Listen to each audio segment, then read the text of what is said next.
হযরত আব্দুল কাদের জিলানী যখন অনেক ছোট তখন তিনি উচ্চশিক্ষার জন্য বাগদাদ যাওয়ার সিদ্ধান্ত নিলেন। যাত্রার আগে তার মা তার জামার আস্তিনের ভেতরে ৪০টি স্বর্ণমুদ্রা সেলাই করে দিলেন এবং একটি মূল্যবান উপদেশ দিলেন, বাবা, যাই ঘটুক না কেন কখনো মিথ্যা বলো না। পথে যা ঘটল, মরুভূমির মধ্য দিয়ে যাওয়ার সময় একদল ডাকাত তাদের কাফেলায় হামলা চালালো।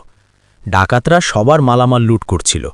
একজন ডাকাত বালক আব্দুল কাদিরের কাছে এসে অবজ্ঞার সুরে জিজ্ঞেস করল, এই ছেলে, তোর কাছে কিছু আছে? তিনি শান্তভাবে উত্তর দিলেন, হ্যাঁ, আমার কাছে ৪০টি স্বর্ণমুদ্রা আছে। ডাকাতটি ভাবল ছেলেটি মজা করছে, তাই সে চলে গেল। কিন্তু এরপর দ্বিতীয় আরেকজন ডাকাত এসে একই প্রশ্ন করলে তিনি আবারও একই উত্তর দিলেন। খবরটি ডাকাত সর্দারের কানে পৌঁছল। সে বালককে ডেকে পাঠাল। সর্দারের মুখোমুখি ডাকাত সর্দার অবাক হয়ে জিজ্ঞেস করল, সবাই তো ধন সম্পদ লুকানোর চেষ্টা করে, আর তুমি নিজে থেকেই বলছো তোমার কাছে স্বর্ণমুদ্রা আছে, কেন? বালক আব্দুল কাদের জিলানী উত্তর দিলেন, আমার মা আমাকে বিদায়ের সময় কথা দিয়েছিলেন যে আমি যেন কখনো মিথ্যা বলি না। আমি সামান্য কিছু মুদ্রার জন্য মায়ের সাথে করা সেই প্রতিশ্রুতি ভঙ্গ করতে পারব না।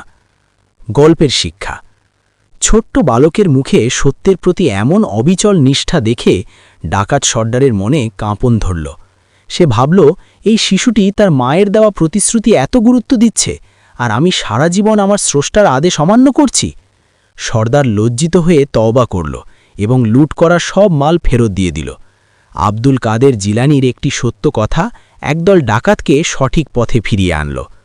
শিক্ষা, সত্যের শক্তি অনেক বেশি। পরিস্থিতি যতই কঠিন হোক না কেন, সত্য পথে চললে আল্লাহ অবশ্যই সাহায্য করেন।